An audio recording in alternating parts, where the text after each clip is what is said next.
sono innamorata, letteralmente innamorata.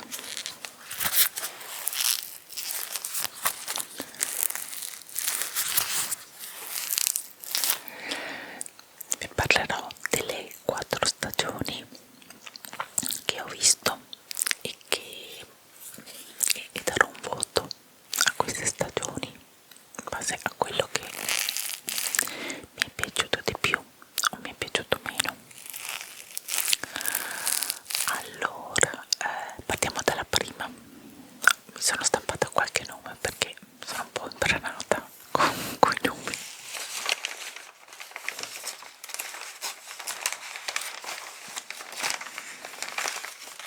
Così facciamo anche qualche rumorino con la carta.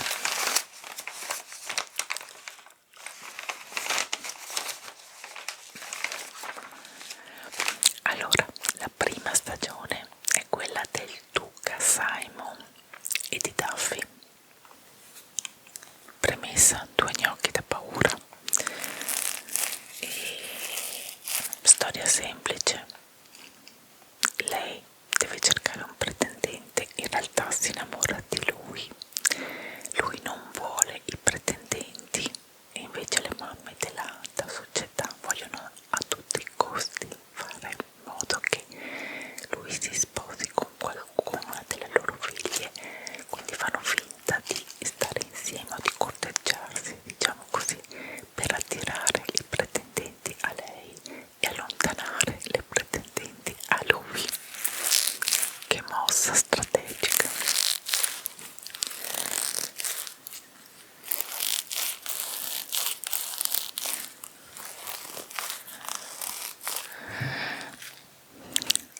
Alla fine, vabbè, scontato il finale, si innamorano loro due, ma è bello un po' tutto il modo con cui e tutta la modalità di questo innamoramento che sembra impossibile e invece in realtà è possibilissimo. E niente, il voto che do a questa stagione è un 9. Premetto anche che essendo la prima mi ha affascinato tantissimo, quindi sono rimasta molto incollata a guardarla tutta. Ok, poi la seconda, sempre giro di pagine.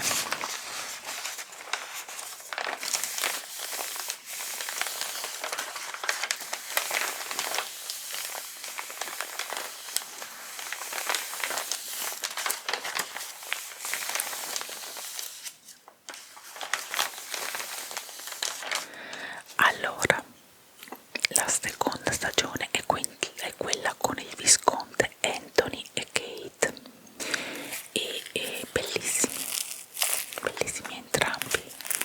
Lei poi con quel colore della pelle per me stratosferico, e in pratica lui doveva sposare la sorella di lei, ma invece poi si innamora di lei e lei è innamorata, non lo vuole ammettere ma è innamorata, e alla fine pum pum pum, passione a 1000.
Adesso metto le unghiette, cambiamo trigger.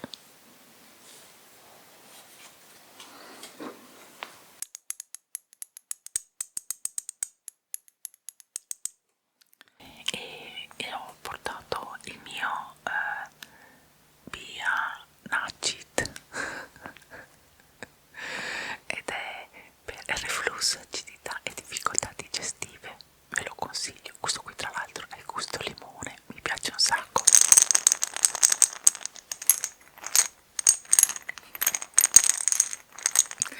Sì, perché ho un po' di problemi anche di gastrite, vabbè.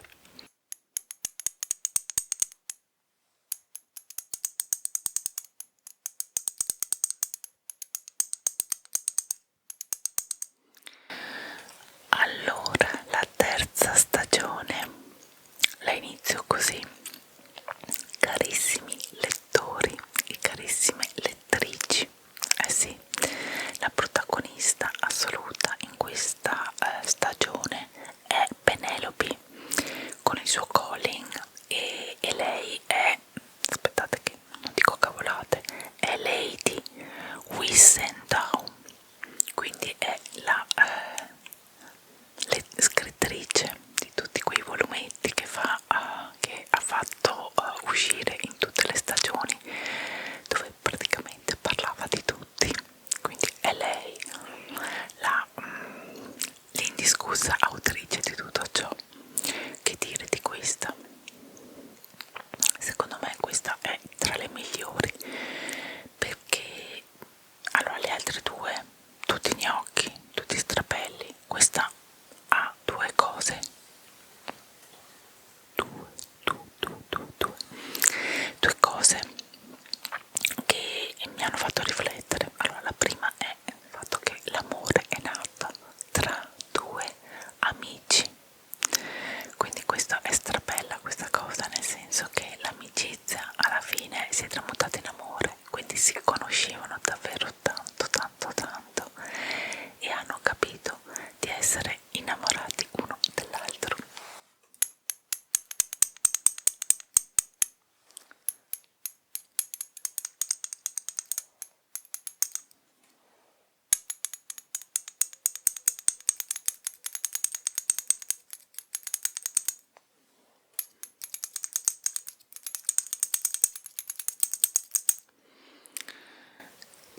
Allora, lei, la seconda cosa, lei piccolina, un po' sovrappeso, quindi questo messaggio che anche se non si è perfetti ci si può innamorare comunque, è stupendo. Io vivo sempre con la bilancia, con la mia amatissima bilancia, con le calorie, con la paura di quello che pensa la gente e sono datata, ecco, quindi non lo so, non c'è un'età per non esserlo, forse, non lo so, comunque mi piace da morire l'idea che questa cosa si è andata oltre questa cosa, quindi e tra l'altro ci danno dentro alla grande, ci danno dentro alla grande, veramente.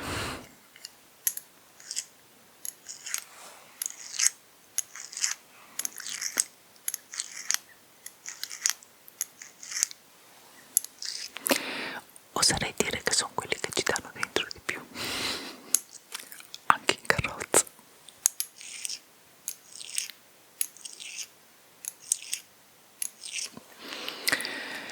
Poi il fatto che lei scriva e che l'abbia fatto appunto perché si vedeva diversa, si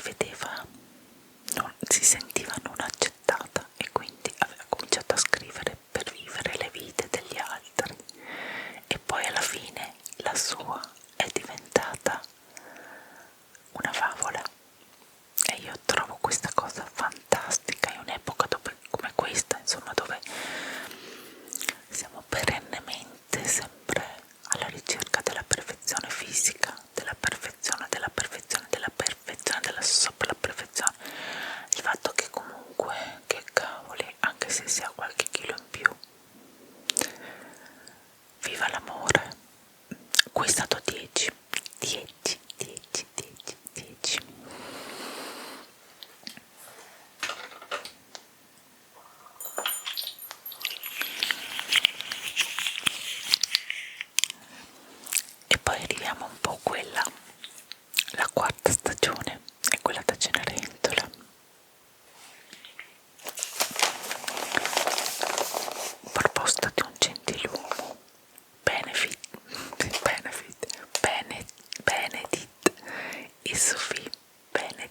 Sophie.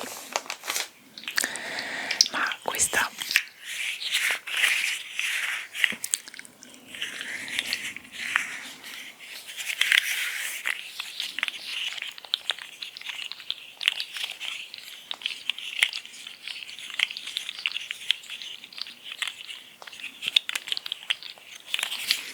è un po' una favola, la favola di Cenerentola. Di Cenerentola, sì. Lui, quelli che in termini moderni potremmo definire puttaniere, cioè andava con tutti e con tutte, cioè non aveva nemmeno tante preferenze, diciamo, aveva semplicemente voglia di e lo faceva. E lei un umile, tra virgolette, perché poi insomma tanto umile non lo era, ma comunque una cameriera. Credo che sia la classica favola dell'immaginario di tutte le favole d'amore, questa insomma, quindi questo rincorrere, questo sogno di lei determinata, umile, molto buona e attenta al prossimo, e lui libertino, fuori di qualsiasi misura, che però vede questa ragazza a un ballo in maschera e senza di fatto conoscere le sue origini e nemmeno conoscerla proprio bene neanche fisicamente, perché sì, la vedeva, però comunque aveva questa maschera molto enigmatica, e innamorarsene alla follia. Beh, insomma, è bello, emozionante, è un po' da pelle d'oca. Anche qui è stato un 9,5 come storia, mi è piaciuta molto. Ovviamente bello il finale, quindi insomma sì, a Tarallucci e vino va benissimo, tutte e quattro va benissimo, insomma è un po' tipo Disney. È bello vedere che qualcosa va bene, insomma, ci sono già abbastanza brutte notizie.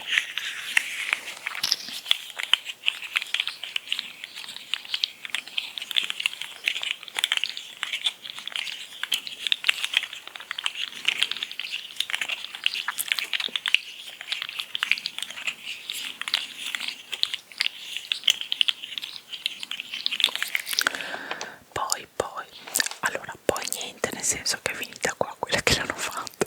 Ho letto però delle anticipazioni sulla stagione 5, dovrebbero esserci Il mistero di Francesca, Bridgerton, e che avrà una storia con Micaela, che Micaela è la cugina del suo defunto marito, quindi qui ci sarà una storia molto probabilmente omosessuale, quindi trovo che sia anche questa molto bella come tipologia di storia, la guarderò volentieri. Che altri due personaggi femminili che mi piacciono molto, allora una è Eloise e Bridgerton, ed è una delle figlie. Eloise è un maschiaccio, praticamente un maschiaccio, quello che potremmo definire maschiaccio, fuori dalle etichette, non ama vestirsi, non ama andare alle feste, ama leggere, ama stare a fumare sopra l'altalena, quindi mi piace un sacco anche lei, perché è un po' una che si ribella alle etichette e mi piace tanto. E un'altra personaggio è la mamma di questi Bridgerton, ed è Violet. Violet è una mamma fantastica a mio avviso, perché pur essendo inserito in quel contesto, insomma, comunque ci tiene ai figli, ci tiene che siano felici, e quindi è una figura molto bella da vedere, di madre, non quelle, diciamo, di quell'epoca, sempre inserite in cose rigide. Lei è, poi se la spassa pure perché resta vedova e avrà anche lei una tresca mostruosa, però comunque è una bella persona, insomma, e ama non solo i suoi figli, ma anche l'idea che loro siano effettivamente felici con quello che li rende felici. Bellissima questa cosa, perché tendenzialmente magari sì, quell'epoca lì era dettata da regole ben precise e non si poteva uscire da queste regole. Lei invece fa di tutto, pur rispettando generalmente, insomma, le regole, fa di tutto perché i suoi figli siano felici. Allora, non so se vi ho fatto venire voglia di guardarla,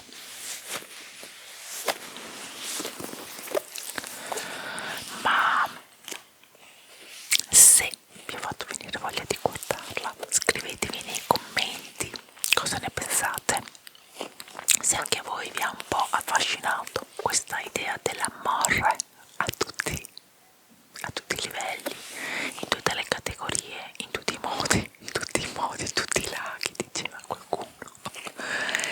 E scrivetemelo nei commenti, iscrivetevi al canale e niente, questo video termina così. Al prossimo video, spero di avervi rilassato un pochino, lo spero vivamente. Se così fosse, grazie per avermi ascoltato